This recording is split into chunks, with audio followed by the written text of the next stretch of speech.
Compañeras y compañeros,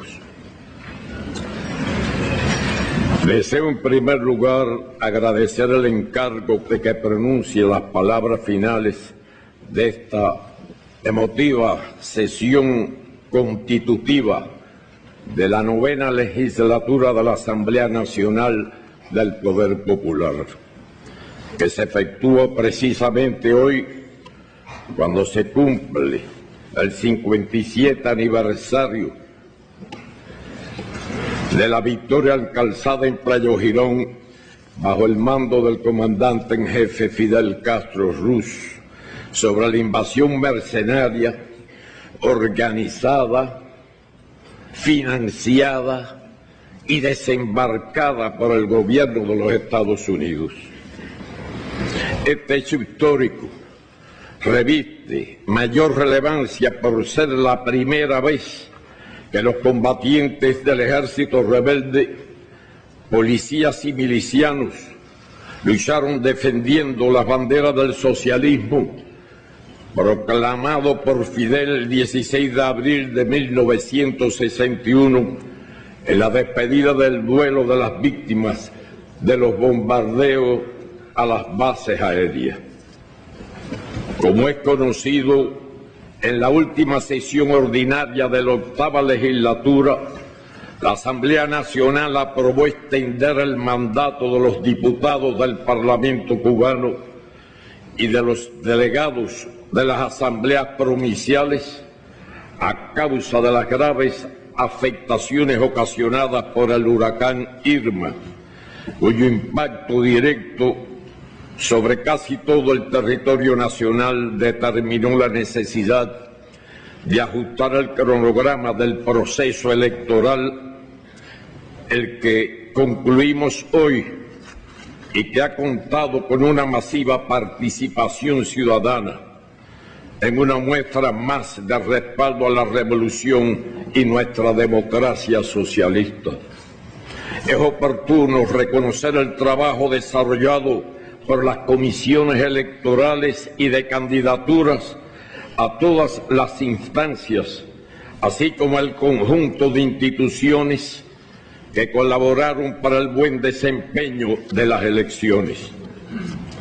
El 6º Congreso del Partido, efectuado en abril del 2011, aprobó la propuesta de limitar un máximo de 2 periodos consecutivos de 5 años el desempeño de los cargos políticos y estatales fundamentales.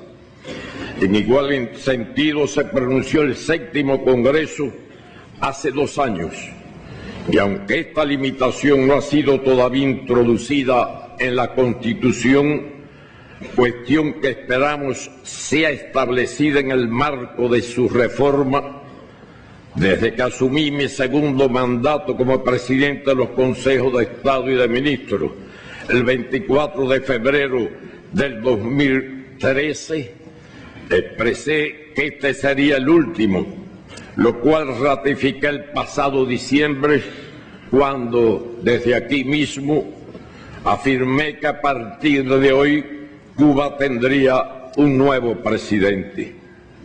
No era necesario esperar a realizar una reforma constitucional para cumplir la palabra empeñada y actuar en consecuencia. Más importante aún era dejar el ejemplo.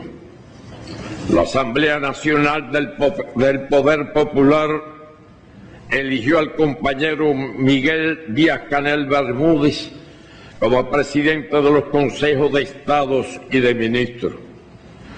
Al propio tiempo, también resultó electo el compañero Salvador Valdés Mesa, primer vicepresidente del Consejo de Estado, y posteriormente la Asamblea Nacional aprobó su designación como primer vicepresidente del Consejo de Ministros. El compañero Díaz-Canel acumula una trayectoria laboral de casi 35 años, tras alcanzar el título de ingeniero electrónico en la Universidad Central de Las Villas. Trabajó en esa profesión cumplió el servicio militar en unidades cueteriles antiaéreas de las FARC, luego de lo cual fue profesor en la Facultad de Ingeniería Eléctrica del propio centro universitario, donde se le propuso como cuadro profesional de la Unión de Jóvenes Comunistas, ascendiendo paulatinamente en cargos de dirección de esta organización hasta su promoción al trabajo profesional en el partido. A partir de julio de 1994, el tercer o cuarto año del periodo especial, cuando estaba en su máximo apogeo las consecuencias de esa situación, coincidiendo con esta etapa, la más aguda del periodo especial, fue primer secretario del Comité Provincial de Villa Clara durante 9 años y desempeñó igual responsabilidad en la provincia de Holguín durante otros 6, en ambos casos con resultados satisfactorios.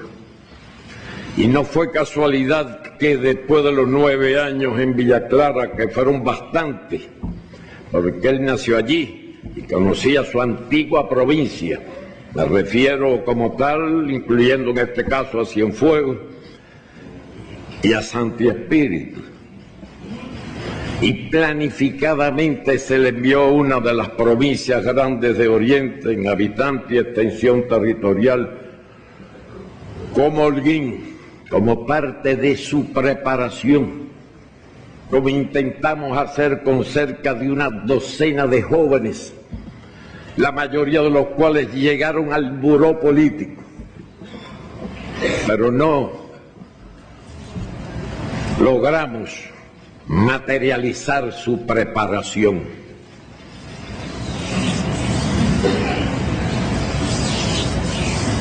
Y fue el único sobreviviente, diría yo, un poco exageradamente, de ese grupo.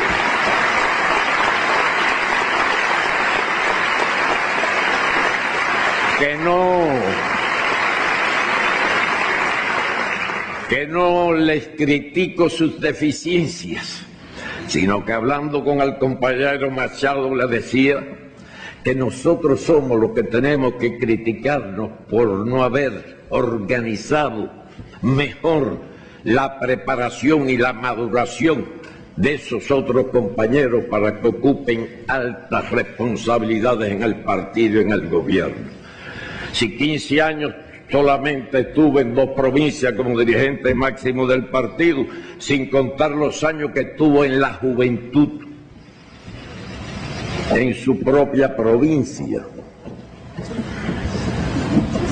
Yo le decía también al compañero Machado que con 15 años pudo haber pasado a 3 años por lo menos por 5 provincias del país para que las conocieran más profundamente.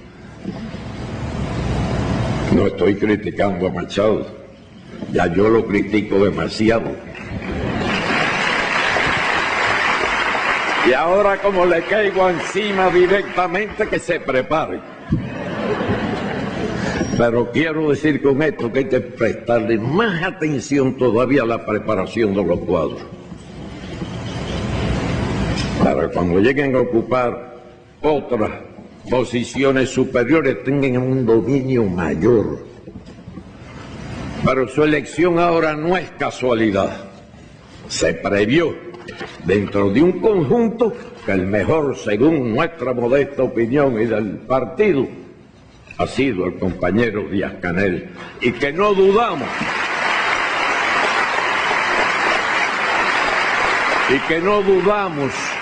que por las virtudes que por experiencia y por dedicación al trabajo ha desarrollado, tendrá éxito absoluto en la tarea que le ha encomendado nuestro órgano supremo del poder del Estado.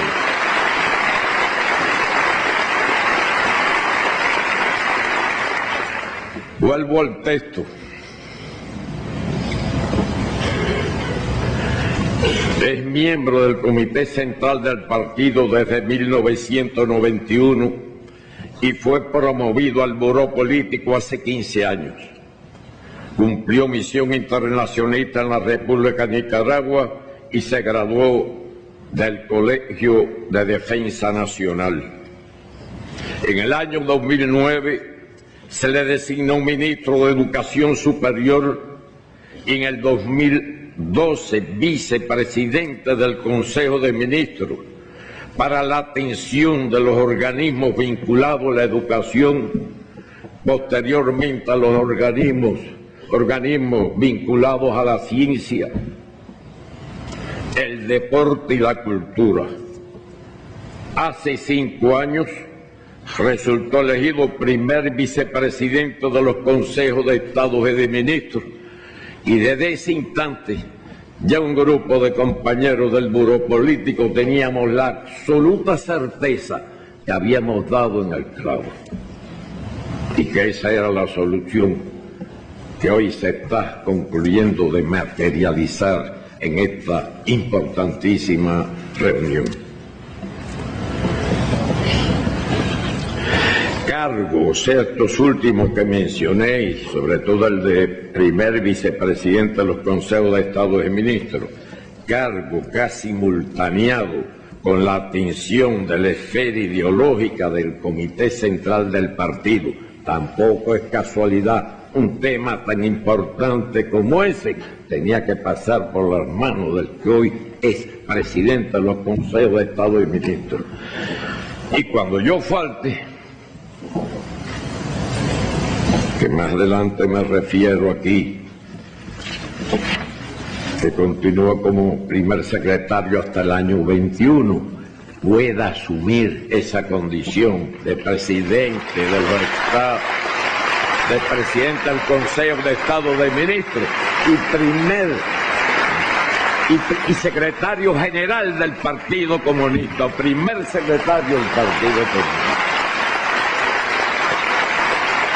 Y se ha planificado así, manteniendo en la próxima proposición de la Asamblea, que se analizará igualmente que con el Consejo de Ministros en la sesión de julio, y que se propondrá también la Comisión de Diputados, que se encargará de la redacción y de presentar a esta Asamblea el proyecto de nueva Constitución, que después será necesario discutirla con la población y sacarla a un referéndum público. Adelanto que en la próxima Constitución, donde no hay cambio de nuestro objetivo estratégico del trabajo del partido, se mantendrá y nuestro pueblo lo apoyará indudablemente, como ya hizo hace decenas de años, con una enorme cantidad de votos. ¿En qué año fue que discutimos en el referéndum la Constitución actual? 76. ¿Qué dijo? 76. En el año 76, ¿qué por ciento de votación? 98%. 98%.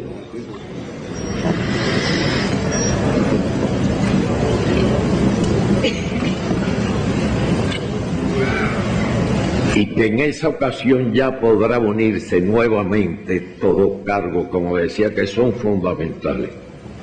El presidente, el primer secretario del partido y el presidente de los consejos de ministros tengan en sus manos todo el poder y la influencia de ejercer. Aunque exista, puede ser un primer ministro que atienda el gobierno.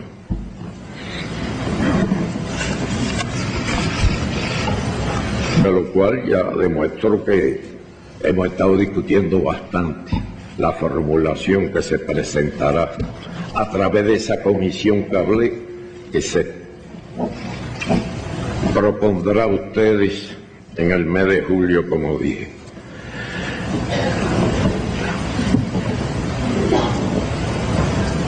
Sus 2 mandatos debe cumplir lo que lo vamos a establecer en la Constitución, de 5 años cada uno.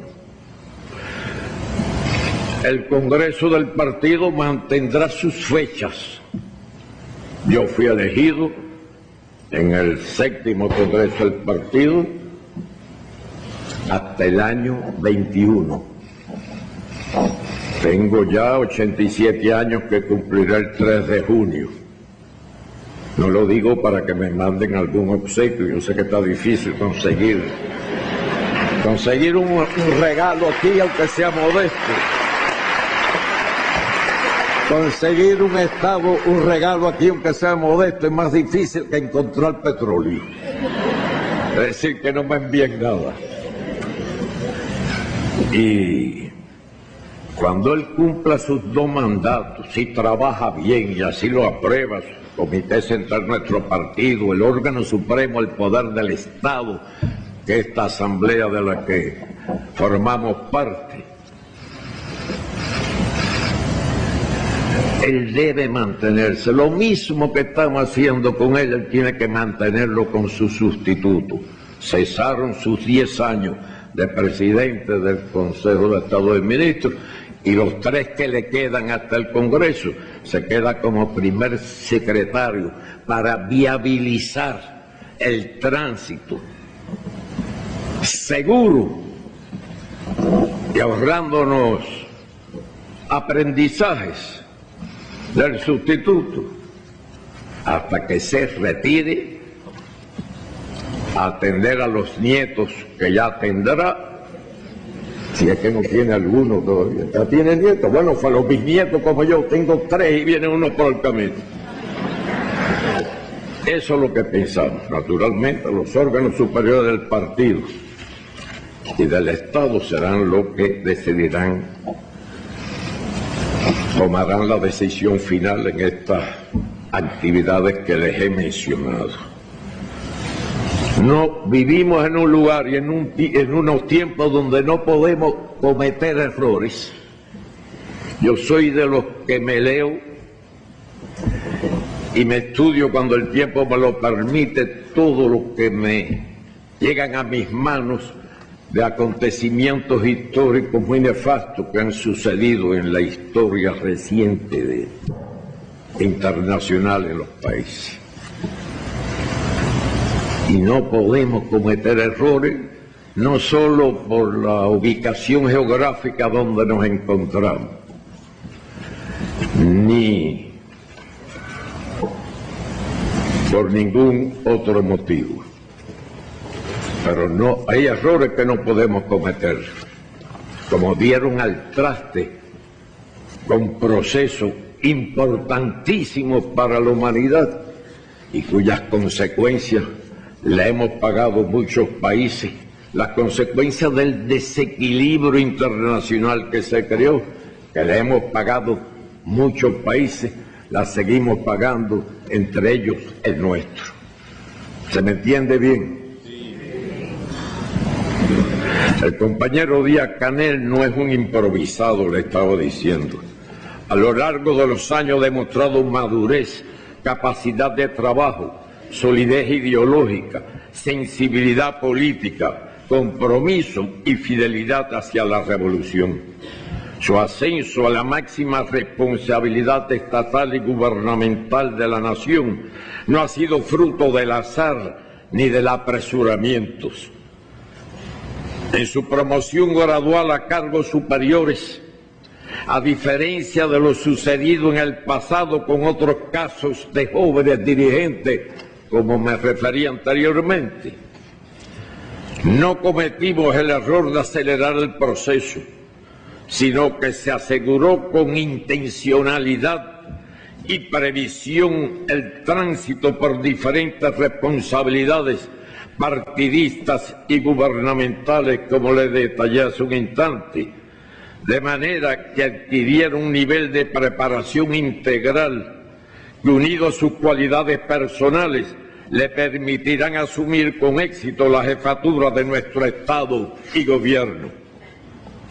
y más adelante la máxima responsabilidad en el partido, como le señalé. Por su parte, el compañero Valdés Mesa acumula una extensa trayectoria de servicio a la revolución, cuyo triunfo lo sorprendió siendo obrero agrícola en una granja,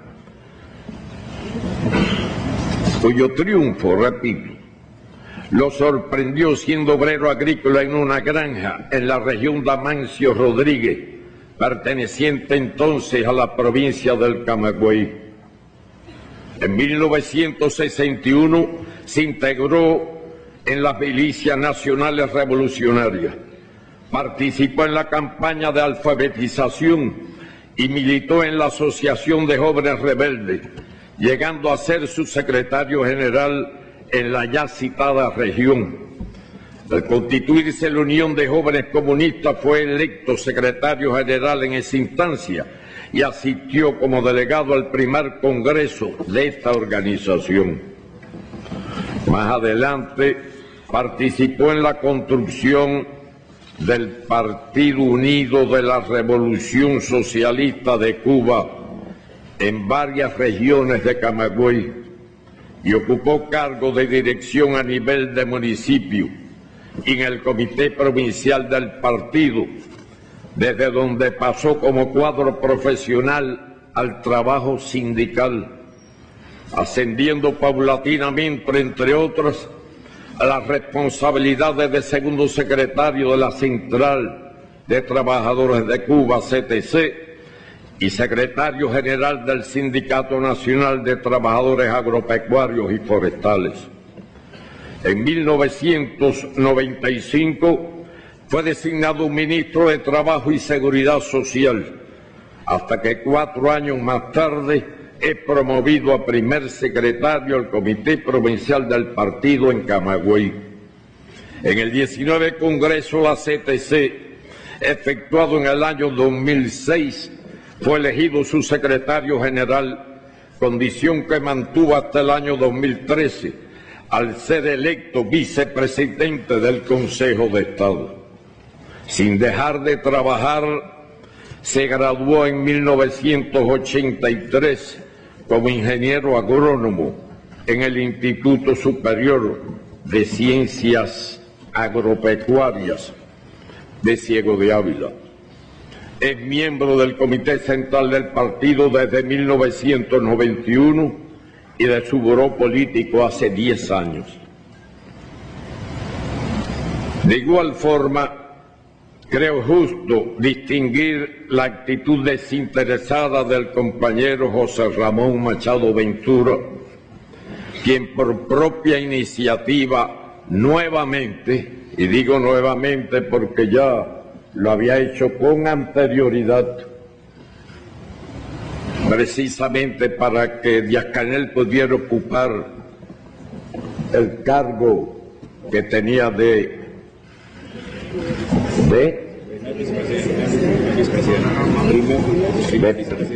primer vicepresidente del Consejo de Estado,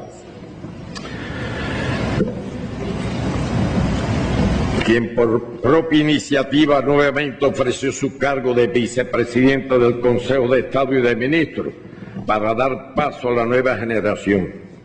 Machado, a quien me unen más de 60 años de lucha revolucionaria desde la Sierra Maestra y el segundo Frente Oriental Fran País, del cual fue uno de sus fundadores, constituye un ejemplo de modestia, honestidad y entrega sin límites al trabajo, aunque es un poco cascarrabia, como conocen muchos de ustedes. En lo adelante concentrará sus esfuerzos en la labor del partido como segundo secretario del Comité Central. Mención aparte merece a la compañera Mercedes López Acea, miembro del buró político que fue liberada del cargo de vicepresidenta del Consejo de Estado en la tarde de ayer, quien tras algo más de 8 años de encomiable y dificilísima labor al frente del partido, en esta complicada capital,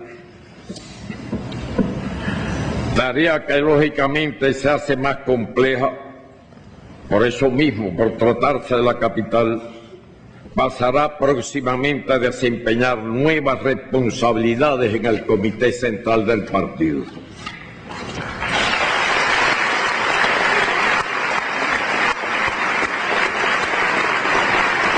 La composición del Consejo de Estado elegido hoy por la Asamblea Nacional refleja un 42% de renovación. Crece asimismo, como ya hizo referencia el compañero Díaz-Canel, la representación femenina hasta el 48,4%. Se va creciendo, Teresa, ¿eh?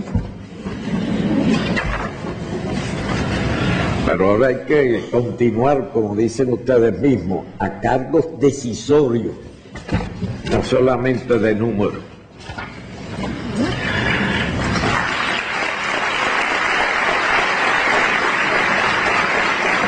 Crece, bueno, lo de la mujer a 48,4% y de los negros y mestizos hasta alcanzar el 45,2%. Y tanto de un tema como del otro, no retroceder ni un milímetro, porque ha costado muchos años, desde el triunfo de la revolución, empezando por Fidel, que empezó con estas ideas de la igualdad de la mujer y contra la voluntad de muchos viejos guerrilleros en la Sierra Maestra, que no sobraban las armas, todo lo contrario. Formó un pelotón llamado de las Marianas Grajales, y por ahí incluso hay una de Puebla, Viltres, que es diputada y está por ahí, pues una de los oficiales de ese pelotón. Esto ha costado mucho trabajo, no fue fácil, y todavía nos queda la batalla de la proporción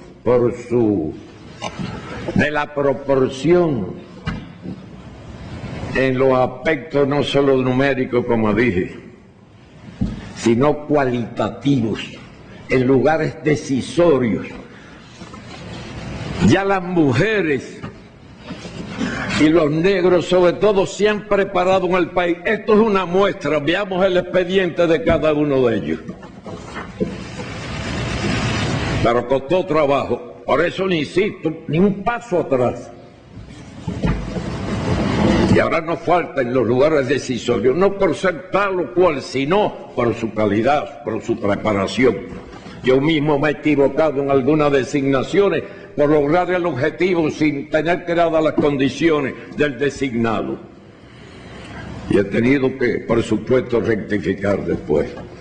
Pero llamo la atención porque es un tema que no podemos dejar a la libre espontaneidad.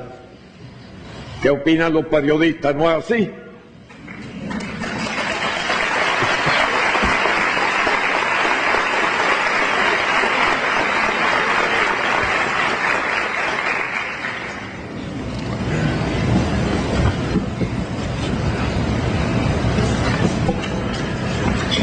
La edad promedio del Parlamento decreció a 54 años y el 77,4% nació del triunfo de la revolución. Han pasado los años.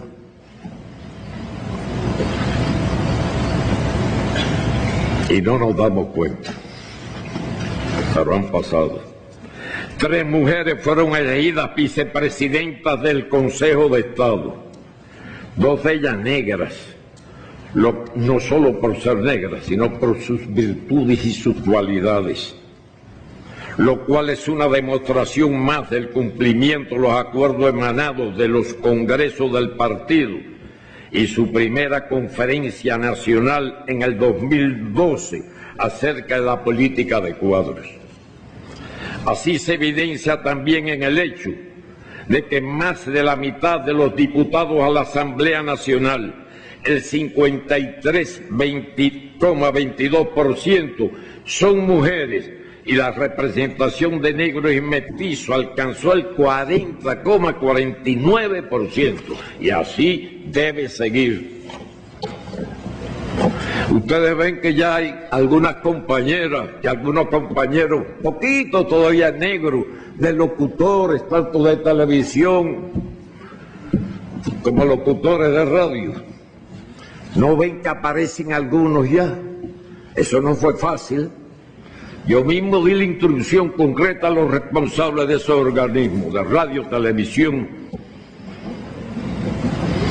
y dije, hagan eso sin afectar a nadie, pero vayan poco a poco a resolver. Han dado algunos pasitos, pero no suficiente desde mi punto de vista. Seguir como van, no tan lentamente como los veo, pero seguir avanzando prudentemente para que nadie alegue que se sintió afectado porque me pusieron aquí a un mestizo, un negro. Menos mal que ya aparece también dando el parte meteorológico un negro grande que agarra las manos así, no sé por qué no le dan un puntero para que marque ahí,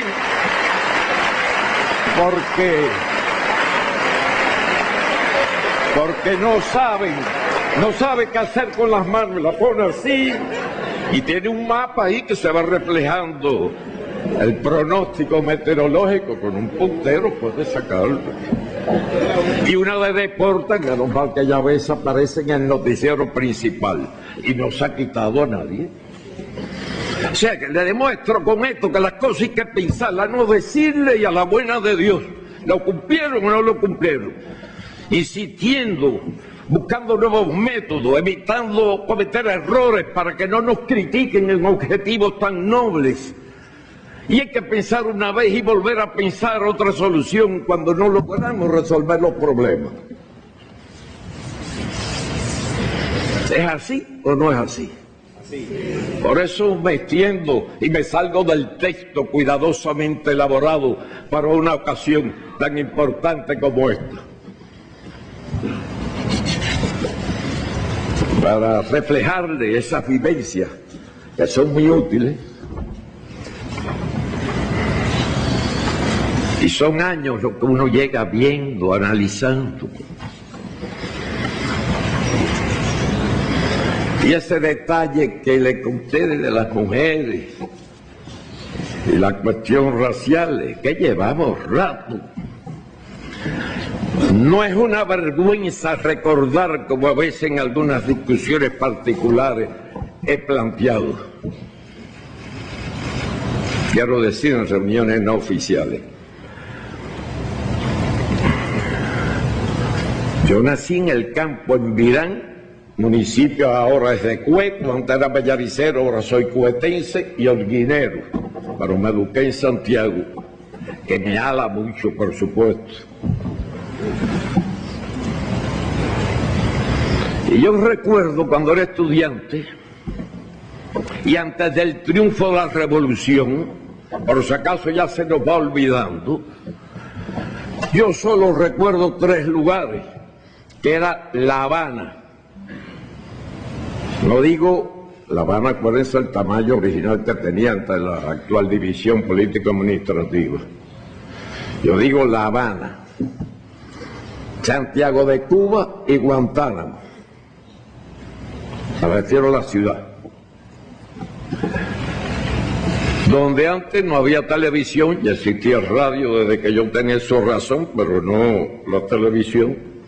Y en los pueblitos, diferentes pueblitos, a veces eran cabeceras municipales, no siempre existía el parquecito central, vamos a decirle. Era lo primero que hacían los planificadores españoles. Los de mayor edad, aquí reunidos, nos recordaban los domingos en algunos de esos lugares, cuando la banda de música municipal, donde existiera, tocaba una retreta por la noche. Y entonces usted veía las parejitas de enamorados o enamorándose o amigos de blancos paseando por dentro del parque, y los negros y mestizos por el parque, pero por fuera de la cerca. ¿Es así o no era así? No creo que aquí... Sé que hay muchos jóvenes que conocían eso. Eso duró hasta que Fidel metió el primer discurso, creo que en el mes de enero, febrero del 59. Pero las raíces seguían prendidas. Un país que se tiene que honrar con la composición étnica de su pueblo, surgido en la lucha, en el fragor, en el crisol de nuestra guerra de independencia, donde en la del 68, hace 150 años, ¿no? Va a ser próximamente, en octubre. ¿Ustedes saben quién eran los jefes principales? Eran latifundistas, esclavistas incluso, que empezaron por darle la libertad a sus esclavos. Y cuando esa guerra, con el fracaso o el acuerdo del famoso Sanjón, que fue opacado, menos mal, por Antonio Maceo y sus oficiales en la protesta de Baraguá,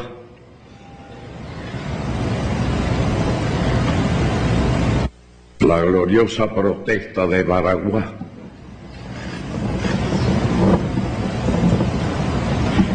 Cuando se llegó a ese pacto, ya una gran mayoría de los jefes eran negros. Y al iniciarse la guerra de Martí en el 95 fueron las que la encabezaron, fundamentalmente. Después vino lo que conocemos por la historia. La participación norteamericana en los días finales de la guerra, cuando España estaba ya totalmente derrotada, con decenas de miles de soldados españoles, incluso hospitalizados, decenas de miles, algunos por heridas de guerra, la mayoría por enfermedades tropicales que no estaban muy acostumbrados los soldados españoles. Entre los que se encontraba mi padre, que fue evacuado por el mismo, pasó la guerra en la trocha Júcar Morón, fue evacuado por el mismo lugar que entró apenas se acabó la guerra, o sea, por Cienfuegos, y regresó al año próximo. Yo me alegro que haya venido, que haya regresado, y si no viene él, viene otro, porque se enamoró de Cuba y vino. Y como le dije en una ocasión a un político español, añadiéndole eso que me alegraba, digo, porque si no, yo a lo mejor hubiera sido en la actualidad un galleguito o un viejo gallego, y a lo mejor era miembro del partido tal.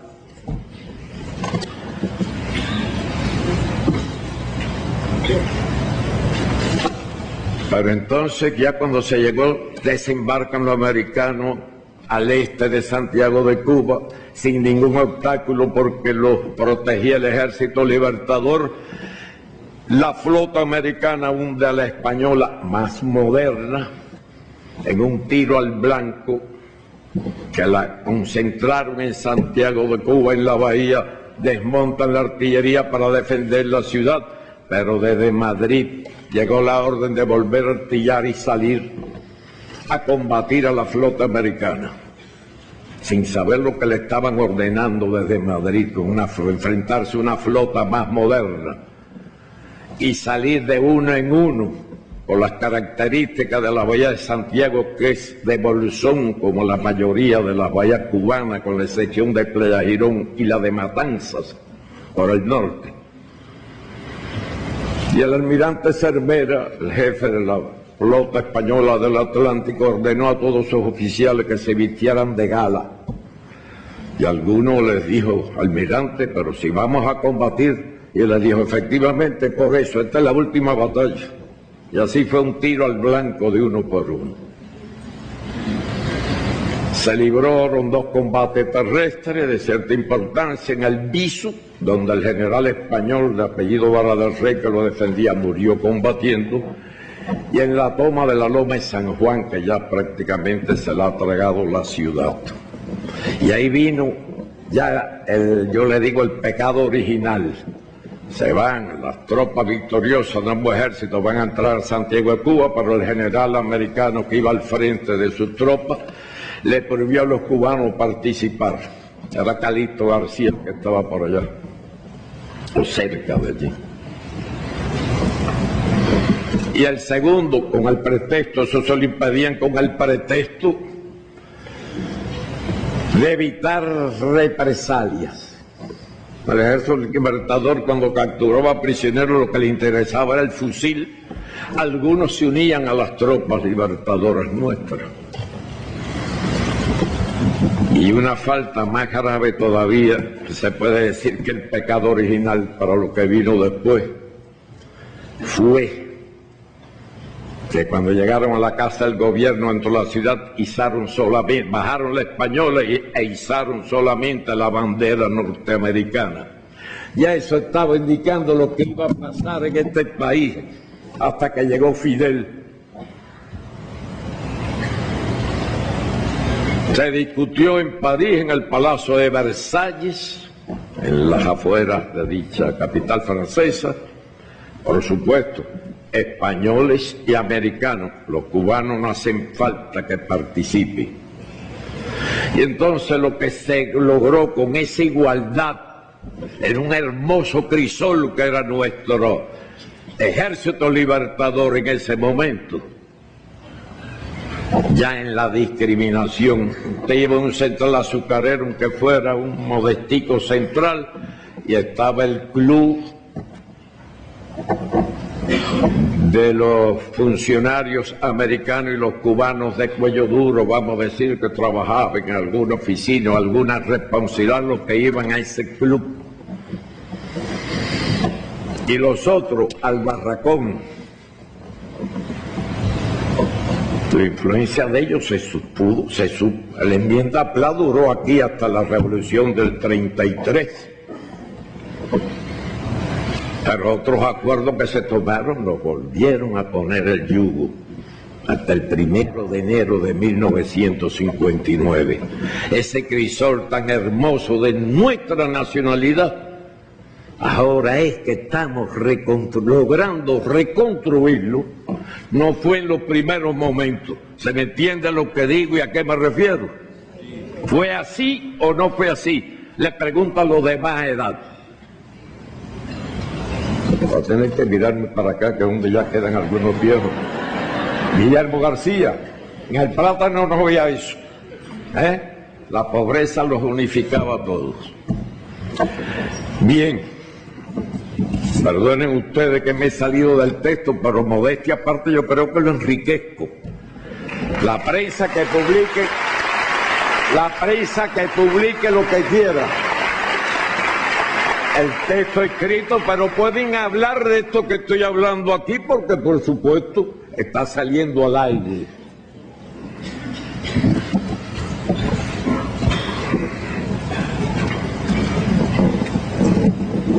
Es decir, que me detuve en este punto, que cuando se estaba escribiendo este material, naturalmente no pensamos en eso, lo pensé después, meditando al ver los resultados y de la composición de esta asamblea, nueva asamblea.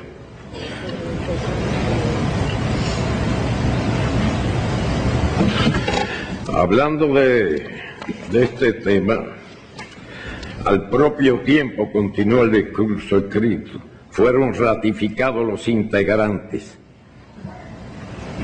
2 de ellos mujeres, de la presidencia de la Asamblea Nacional del Poder Popular, encabezada por el querido compañero Esteban Lazo Hernández. Igualmente, a propuesta del presidente Díaz-Canel, el Parlamento cubano aprobó, en cumplimiento de lo establecido en el artículo 75 de la Constitución, posponer, lo que ya me referí, para su próxima sesión, la presentación del Consejo de Ministros con el propósito de contar con un tiempo prudencial para valorar los movimientos de cuadros a realizar. Y es una decisión muy sabia para no hacerlo de corre-corre y poder hablar con los ministros uno por uno para que vayan preparando los argumentos y tomar después la decisión correspondiente. La proposición traerla a la Asamblea de Julio, como dijimos.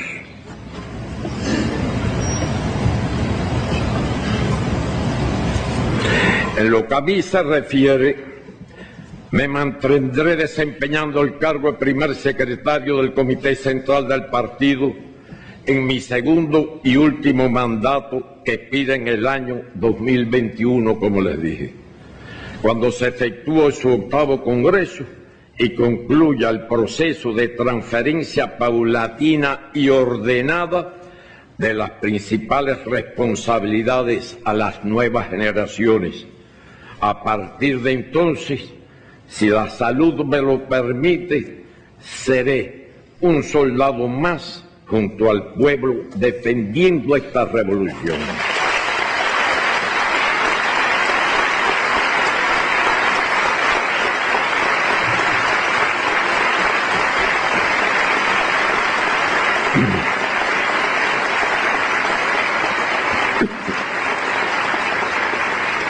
Para que no quede la menor duda, deseo enfatizar que el Partido Comunista de Cuba, empezando por el primer secretario de su Comité Central, apoyará y respaldará resueltamente al nuevo presidente de los Consejos de Estado y de Ministros en el ejercicio de sus atribuciones constitucionales, contribuyendo a salvaguardar nuestra arma más importante, la unidad de todos los revolucionarios y el pueblo. No puede ser de otra manera. Quienes tuvimos el privilegio de combatir a la tiranía bajo el mando de Fidel desde el Moncada, el Gran, el ejército rebelde, la lucha clandestina y hasta hoy, sentimos junto al pueblo heroico de Cuba honda satisfacción por la obra consolidada de la revolución, la obra más hermosa que hemos hecho, y nos embarga la legítima felicidad y serena confianza de ver con nuestros propios ojos la transferencia de las nuevas a las nuevas generaciones de la misión de continuar la construcción del socialismo y así garantizar la independencia y soberanía nacional. En fecha tan temprana como el 4 de abril de 1962, en la clausura del primer Congreso de la Asociación de Jóvenes Rebeldes, el compañero Fidel planteó: creer en los jóvenes es ver en ellos, además de entusiasmo, capacidad, además de energía, responsabilidad, además de juventud, pureza, heroísmo, carácter, voluntad, amor a la patria, fe en la patria, amor a la revolución, fe en la revolución, confianza en sí mismo, convicción profunda de que la juventud puede, de que la juventud es capaz, convicción profunda de que sobre los hombros de la juventud se pueden depositar grandes tareas. Fin de la cita. Miren ustedes qué concepto tan amplio de este aspecto de la juventud y de su capacidad de actuar. Así ha sido y así será. Y no por gusto, una de las permanentes apuestas de los enemigos de la revolución es penetrar, confundir, dividir y alejar a nuestra combativa juventud de los ideales, la historia, la cultura y la obra revolucionaria, sembrar el individualismo, la codicia, la mercantilización de los sentimientos e inducir a las nuevas generaciones al pesimismo, el desapego hacia la ética y los valores humanistas, la solidaridad y el sentido del deber. Estos planes están condenados al fracaso, porque a lo largo de la historia, en el presente y en el futuro, la juventud cubana ha sido protagonista en la defensa de su revolución socialista. Muestra de ello es que el 87,8% de los diputados de esta asamblea nació después del 1 de enero de 1959. Los jóvenes cubanos han demostrado cuánta razón tenía Fidel cuando les habló en 1962. Nosotros hoy ratificamos esa confianza, seguros de que serán celosos guardianes de los preceptos contenidos en la brillante definición del concepto revolución del comandante en jefe.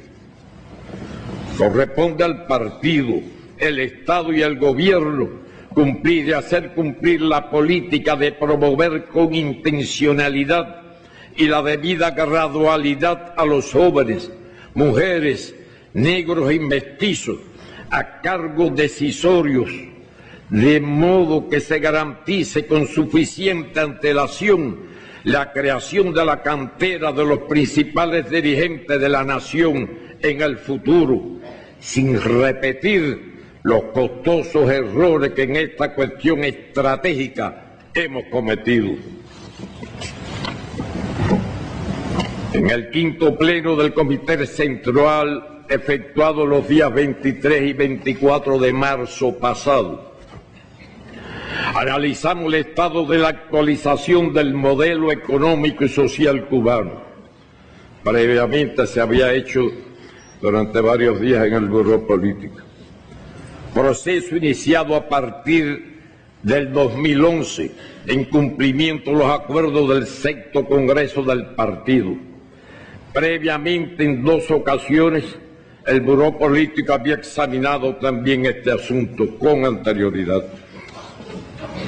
A pesar de lo ejecutado, que no es poco ni mucho menos, pensábamos que a esta altura, cuando aprobamos o tomamos las primeras decisiones en el sexto Congreso del Partido y en las reuniones posteriores de ese tipo,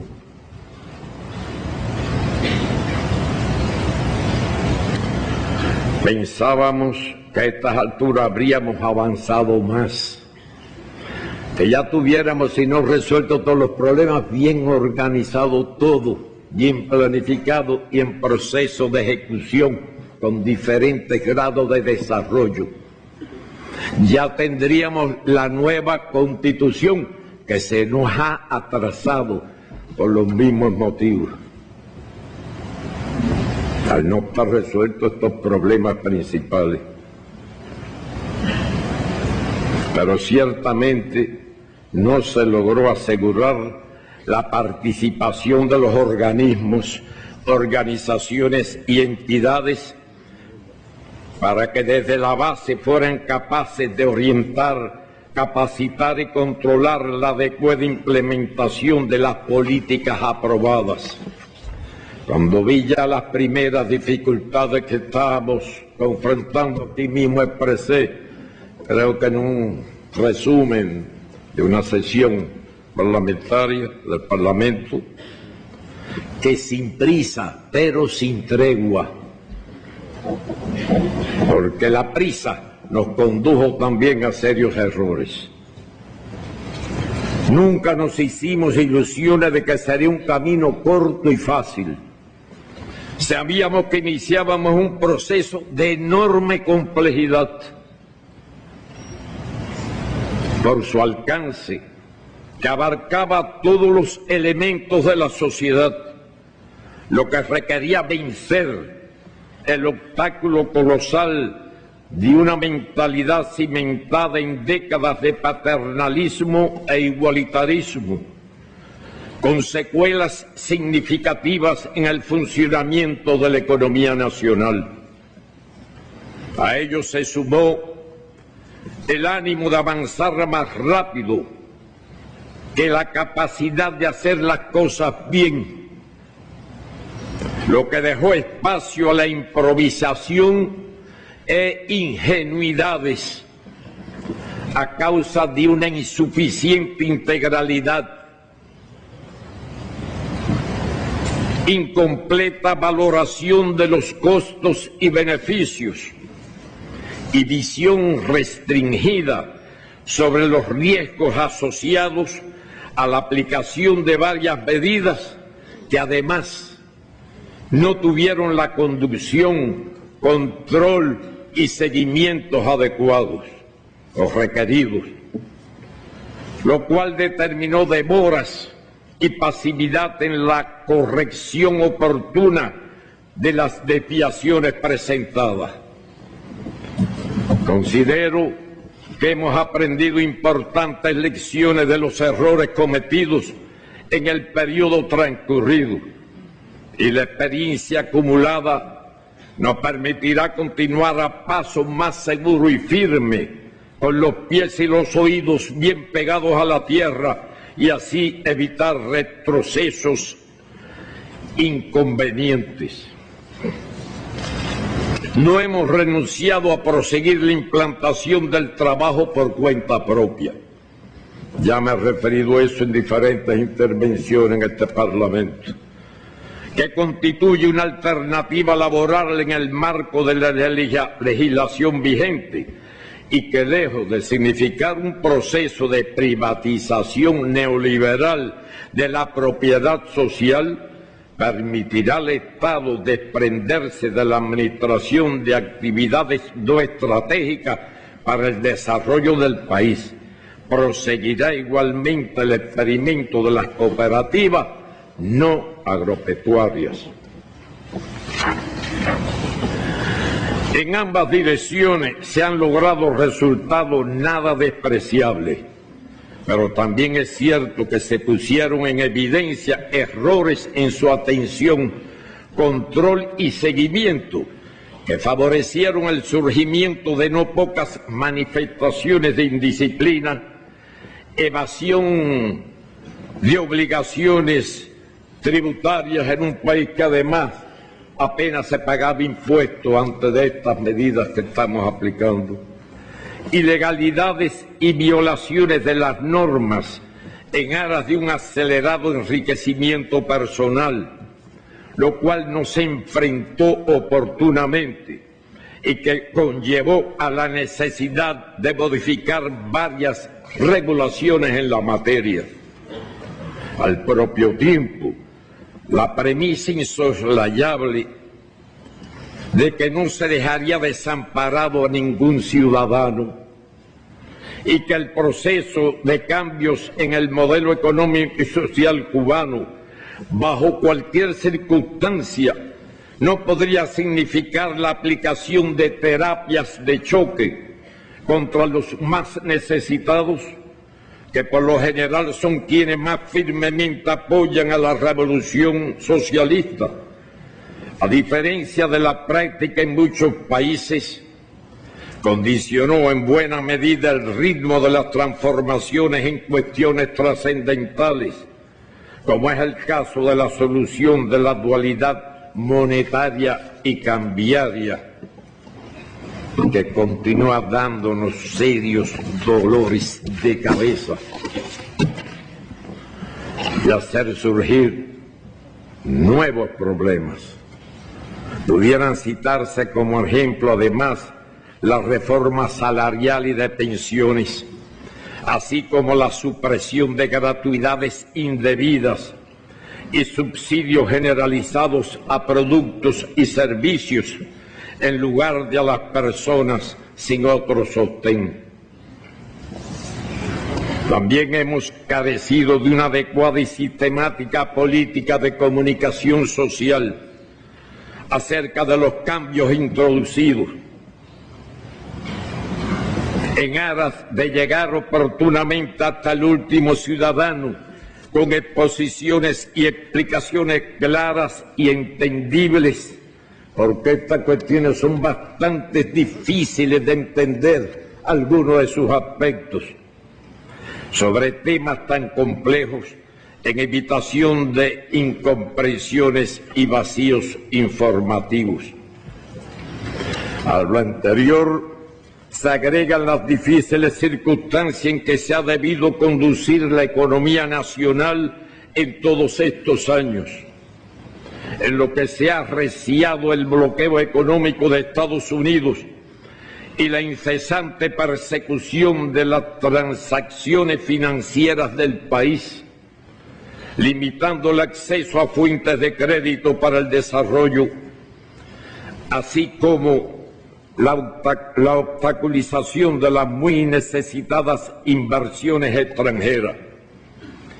No debo pasar por alto los cuantiosos daños ocasionados por persistentes periodos de sequía, como la última de 3 años, y la cada vez más destructivos y frecuentes huracanes que azotaron a todo el territorio nacional. Por otra parte, son innegables los resultados alcanzados en el paciente y laborioso proceso de reordenamiento de la deuda externa con los principales acreedores, lo cual libera a las presentes y sobre todo las futuras generaciones de una formidable carga de obligaciones que pendía sobre el porvenir de la nación, cual espada de Damocles, aunque no la última, la única.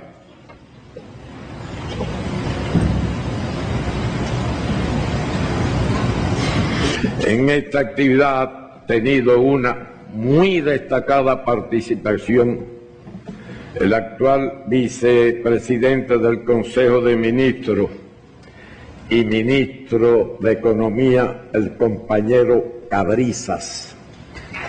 ¿Dónde está?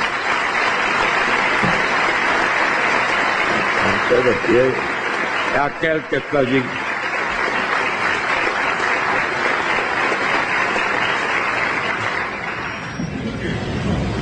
Y no solo en esa la principal, sino en otro tipo de trabajos similares relacionados con deuda. No obstante, hay que andar con cuidado, porque solo sabemos pedir y sabemos muy poco de racionalizar. Y yo soy, como presidente del Consejo de Estado de Ministros, el que doy la autorización para utilizar reservas. Y sé muy bien lo que estoy diciendo. Y préstamos de la reserva. Y llegó un momento que llegó a consumirse por violaciones, por ignorancia, de, por ejemplo, las reservas movilizativas del país. Ya las repusimos todas, me refiero al combustible, que se usó sin autorización por equivocaciones de concepto y por no ir a ver en los documentos originales cuáles son las disposiciones existentes. Y muchas veces a la hora de pedir alguna reserva de cualquier producto, se me trata de engañar con cuestiones muy simples. Hacen falta tantas toneladas de combustible para tal día. Motivo. Y me dieron un motivo que evidentemente no era correcto, no era real, que podía tener alguna participación. Si no se dan, se dijo, no se puede dar esa cantidad, porque todos los días surgen necesidades por donde quiera. Bueno, se van a ver afectados los hospitales. Y ahí ya di una respuesta más recia, en términos que no debo repetir aquí, pero con una severa advertencia, que no se me trate de engañar con tonterías de ese tipo. Afectar los hospitales me obligaría a tomar. No obstante, prestamos la mitad de ese combustible que deben devolver en los plazos que le establecimos. Y solo cito ese ejemplo, que son realidades que muy especialmente el Consejo de Ministros conoce. Por un esfuerzo persistente y prolongado se resolvió negociar todas esas deudas. Algunas rebajas se lograron, a plazos más cómodos poderlas cumplir el compromiso. Y sobre todo el prestigio crediticio del gobierno. Y apenas se concluyó esa gran tarea paso a paso, a veces imperceptible, vamos volviéndonos a empeñar, y las consecuencias es que ya volvemos a deber, no tanto como antes. Y la dificultad es que eso no cree en la planificación. Y hablando de planificación, hay que planificar mejor y saber disponer de lo que tenemos y lo demás ver cómo resolvemos, pero no estar inventando por el camino. Pan de hoy, hambre de mañana. Ese no es el camino nuestro, es realismo. Hablamos de la espada de Damocles, que esta revolución siempre ha vivido con una espada de Damocles sobre nuestros cuellos, por diferentes orígenes. Y recuerdo el periodo especial, que fue que cuando Díaz-Canel le decía, estaba en su apogeo cuando asumió la dirección del partido en Villa Clara, en Santa Clara. En aquella etapa había que ponerse una máscara de oxígeno.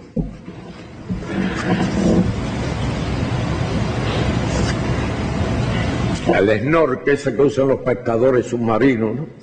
A veces había que ponérselo porque el agua estaba por encima del bigote y otras veces por encima de la nariz y a veces tapándonos los ojos y había que ponerse el snorkel. Pero resistir, y por eso estamos hoy hablando aquí.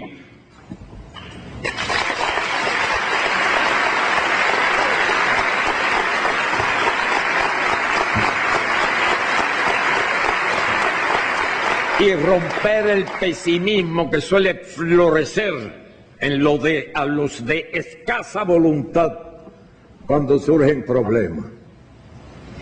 No es la primera vez, problema cuando el periodo especial. Ya por el año 93, 94, que había empezado en el 90 prácticamente. Y surgió entonces aquella consigna que fue pronunciada, creo que por allá por Isla de la Juventud, un 26 de julio, sí se puede. Pero para poder hay que analizar con toda objetividad cada problema, cada paso que se dé, no hacernos ilusiones, no engañarnos a nosotros mismos.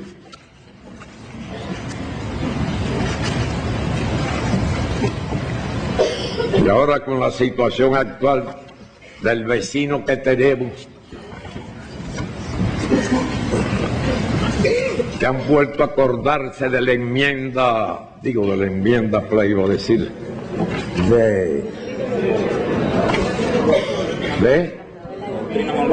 la doctrina Monroe. Ya vieron lo que Bruno le dijo al vicepresidente el otro día, que no aguantó y se fue, al vicepresidente de los Estados Unidos. Más adelante hablo de eso.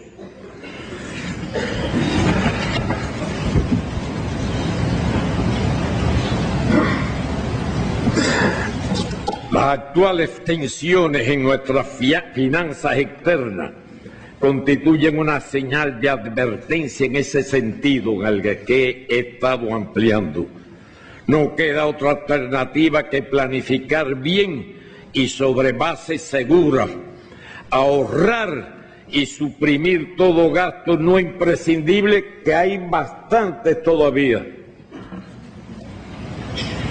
Asegurar que se obtengan los ingresos previstos que permitan cumplir las obligaciones pactadas y al mismo tiempo garantizar los recursos para invertir en el desarrollo de los sectores priorizados de la economía nacional. No nos encontramos en una situación extrema y dramática, como aquella que el pueblo cubano supo resistir y superar bajo la dirección del partido y Fidel en los primeros años de la década del 90 del pasado siglo, etapa conocida como periodo especial.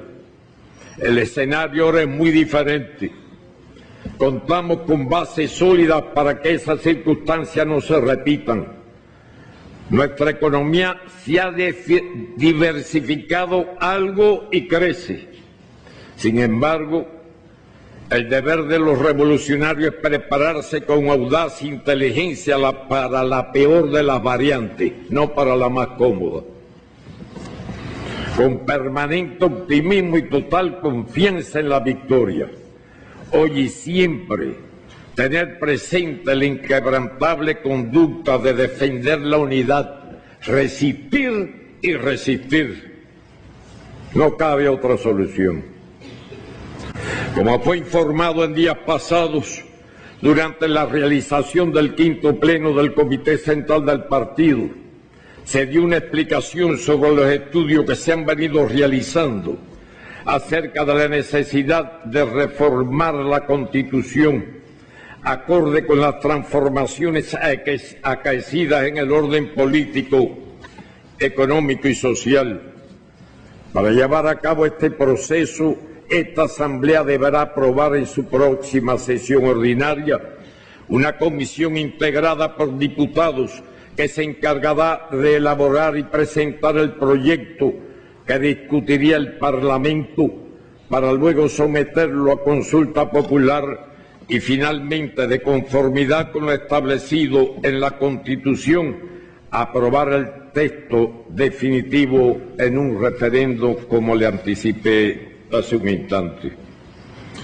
Es propicia la ocasión para esclarecer una vez más que no pretendemos modificar el carácter irrevocable del socialismo en nuestro sistema político y social, ni el papel dirigente del Partido Comunista de Cuba como vanguardia organizada y fuerza dirigente superior de la sociedad y el Estado, como establece el actual artículo número 5 de la Constitución, y que en la próxima defenderemos que se mantenga en el mismo lugar, artículo 5. Pasando a temas de política exterior, no puedo dejar de referirme a la 8ª Cumbre de las Américas, recién celebrada en Perú, que estuvo marcada desde meses antes por la renovada actitud neocolonial y hegemónica del gobierno de los Estados Unidos, cuyo compromiso con la doctrina Monroe ha sido ostensiblemente ratificado. La expresión más notoria se manifestó en la arbitraria e injusta exclusión de Venezuela de ese evento internacional. Se sabía que el gobierno de los Estados Unidos se proponía montar allí un espectáculo propagandístico contra la revolución cubana, haciendo uso de los remanentes de la contrarrevolución mercenaria. Cuba fue a Lima por derecho propio con la frente en alto. Demostró la disposición a dialogar y debatir en cualquier escenario, en condiciones de igualdad y respeto. A la vez, confirmó la determinación de los cubanos de defender sus principios, los valores y su espacio legítimo. La delegación cubana, junto a las de Bolivia y otros países, impidieron que se mostrara un frente único en contra de la revolución bolivariana, y reiteró el reclamo de un nuevo sistema de relaciones entre las dos Américas. Las intervenciones de nuestro canciller, compañero Bruno Rodríguez Parrilla, en nombre del gobierno cubano, con lenguaje franco, ideas claras y firmeza, constituyeron una rotunda respuesta a los insultos y falacias contenidos en el anticuado e injerencista discurso del vicepresidente norteamericano allí presente. Los integrantes de la sociedad civil de nuestro país libraron una batalla en contra de la exclusión neocolonial amparada por la OEA y defendieron con brío su reconocimiento como genuinos representantes del pueblo cubano. Alzaron su voz por Cuba y por los pueblos de nuestra América. La provocación fue derrotada. Aprovecho la ocasión en nombre de este heroico pueblo, reiterar la felicitación a todos los integrantes de la representación cubana que participaron en este evento. Los países de nuestra América no podremos enfrentar los nuevos desafíos sin avanzar hacia la unidad dentro de la diversidad para ejercer nuestros derechos, incluido el de adoptar el sistema político, económico y social y cultural que decidan sus pueblos, según reza la proclama de la América y del Caribe como zona de paz, aprobada en nuestra capital, como ustedes conocen. Subrayamos además el compromiso con la Alianza Bolivariana para los pueblos de nuestra América. Somos la región del mundo, o sea, nuestro continente o subcontinente, somos la región del mundo de mayor desigualdad en la distribución de la riqueza. La brecha entre ricos y pobres es enorme y creciente. Aumenta la pobreza frente a los esfuerzos en la pasada década, pese a los esfuerzos en la pasada década, cuando gobiernos progresistas y populares acumularon resultados favorables en materia de justicia social. Hoy se pretende dividirnos y destruir la comunidad de estados latinoamericanos y caribeños. Se desempolva el instrumento de la política norteamericana que siempre fue la desprestigiada OEA y se crean grupos de países que, con el pretexto de proteger la democracia, contribuyen a la perpetuación de la dominación imperial. La agresión contra la República Bolivariana de Venezuela es actualmente el elemento central en los esfuerzos del imperialismo por derrocar a los gobiernos populares en el continente, borrar las conquistas sociales y liquidar los modelos progresistas y alternativos al capitalismo neoliberal que se intenta imponer. Enfatizamos nuestra plena solidaridad con Venezuela, su gobierno legítimo y la Unión Cívico-Militar, encabezado por el presidente Nicolás Maduro Moros, que preserva el legado del presidente Hugo Chávez Frías. Ratificamos el respaldo a otros pueblos y gobiernos que enfrentan las presiones del imperialismo para revertir las reivindicaciones alcanzadas, como es el caso de Bolivia y Nicaragua. Luego del golpe parlamentario contra la presidenta Dilma Rousseff en Brasil, se ha consumado el arbitrario e injusto encarcelamiento del compañero Lula, cuya libertad reclamamos, hoy sometido a prisión política para impedirle participar en las próximas elecciones presidenciales y que, según los sondeos realizados por diferentes instituciones en Brasil, si hoy hay elecciones, nadie se podrá ganar a Lula. Por eso está preso, por eso la calumnia de la acusación que le llevaron a cabo y lo condujeron a la prisión. Reiteramos nuestro apoyo al derecho a la libre determinación y la independencia del pueblo de Puerto Rico. El 17 de diciembre de 2014 anunciamos simultáneamente con el entonces presidente Barack Obama el restablecimiento de las relaciones diplomáticas con los Estados Unidos. Se inició bajo el más estricto respeto e igualdad soberana la solución de problemas bilaterales e incluso la cooperación en varios aspectos de interés mutuo. Y se demostró que pese a las profundas diferencias entre los gobiernos, una convivencia civilizada era posible y provechosa.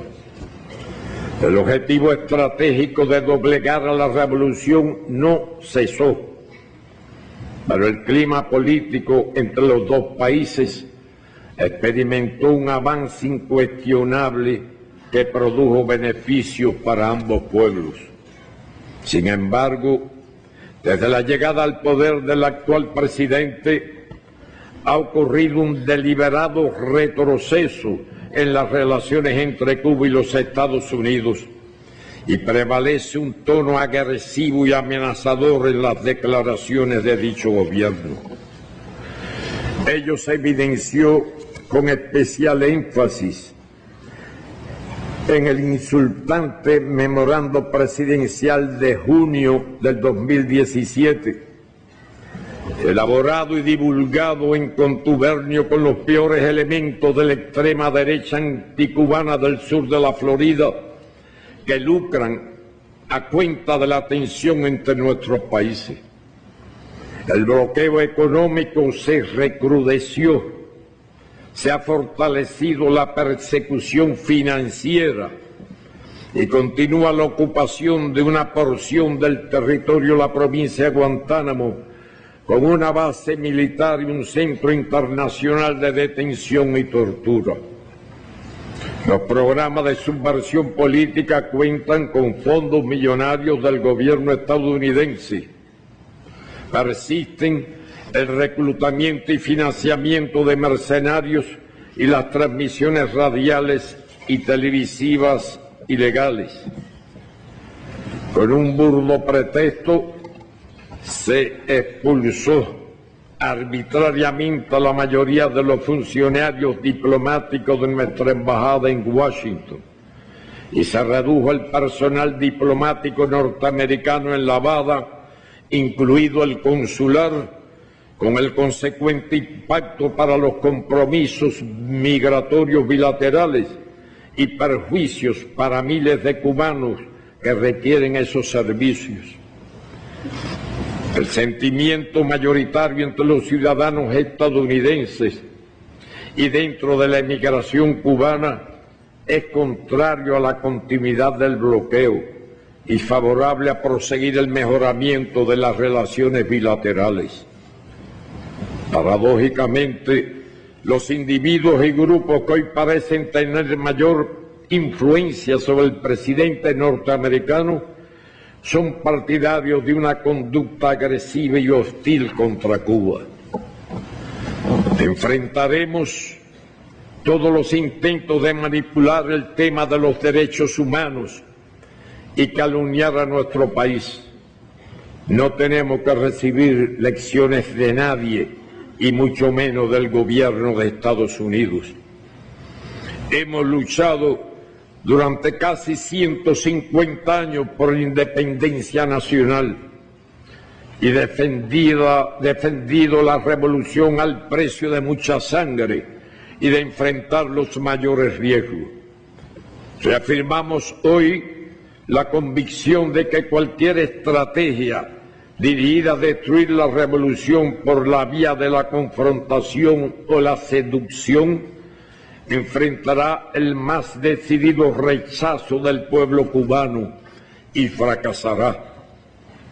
Vivimos bajo un orden internacional injusto y excluyente, en el que Estados Unidos trata de preservar a toda costa su dominio absoluto, frente a la tendencia del mundo a avanzar hacia un sistema multipolar. Con ese objetivo, provoca nuevas guerras, incluso no convencionales, acentúa el peligro de una conflagración nuclear, exacerba el uso de la fuerza, las amenazas de este y la aplicación indiscriminada de sanciones unilaterales contra aquellos que no se doblegan a sus designios. Impone la carrera armamentista, la militarización del espacio ultraterrestre y del ciberespacio, y plantea crecientes amenazas a la paz y la seguridad internacionales. La expansión de la OTAN hacia las fronteras con Rusia provoca serios peligros que se agravan por la imposición de sanciones arbitrarias que rechazamos. Estados Unidos insiste en continuas amenazas y medidas punitivas, violaciones de las reglas del comercio internacional contra China, también contra la Unión Europea, con la que recientemente firmamos un acuerdo de diálogo y cooperación, y contra de sus aliados. Las consecuencias serán dañinas para todos, en particular para las naciones del sur. El imperialismo norteamericano crea conflictos que generan oleadas de refugiados, sigue políticas represivas, racistas y discriminatorias contra los migrantes, construye muros, militariza fronteras, hace aún más derrochadores e insostenibles los patrones de producción y consumo y obstaculiza la cooperación en el enfrentamiento al cambio climático. Utiliza sus transnacionales y plataformas tecnológicas hegemónicas para imponer un pensamiento único, manipular la conducta humana, invadir nuestras culturas, borrar la memoria histórica y la identidad nacional, así como controlar y corromper sistemas políticos y electorales. El pasado 13 de abril, en violación de los principios del derecho internacional y la Carta de las Naciones Unidas, Estados Unidos y algunos de sus aliados de la OTAN agredieron militarmente a Siria, sin que se hubiera demostrado la utilización de armas químicas por parte del gobierno de ese país. Lamentablemente, estas acciones unilaterales se han convertido en una práctica inaceptable, ensayada ya en varios países de la región del Medio Oriente y ahora reiteradamente en Siria, lo que merece la condena de la comunidad internacional. Expresamos nuestra solidaridad con el pueblo y gobierno sirios. No debe olvidarse que en marzo del año 2003, hace apenas 15 años, el presidente W. Bush, hijo del anterior presidente del mismo apellido, lanzó la invasión a Irak bajo el pretexto de la existencia de armas de exterminio en masa, cuya falsedad se conoció pocos años después. Cuba apoya los esfuerzos en la defensa de la paz, convencida de que solo el diálogo, la negociación y la cooperación internacional permitirán encontrar solución a los graves problemas del mundo.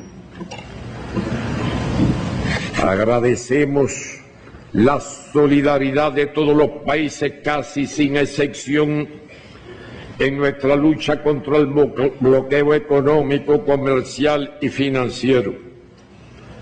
Las relaciones bilaterales con la Federación de Rusia se han incrementado de manera sustantiva en todas las esferas sobre la base del beneficio mutuo. Jamás seremos ingratos, ni olvidaremos el apoyo recibido de los pueblos que integraban la antigua Unión Soviética, muy especialmente el pueblo ruso, en los años más difíciles después del triunfo de nuestro proceso revolucionario.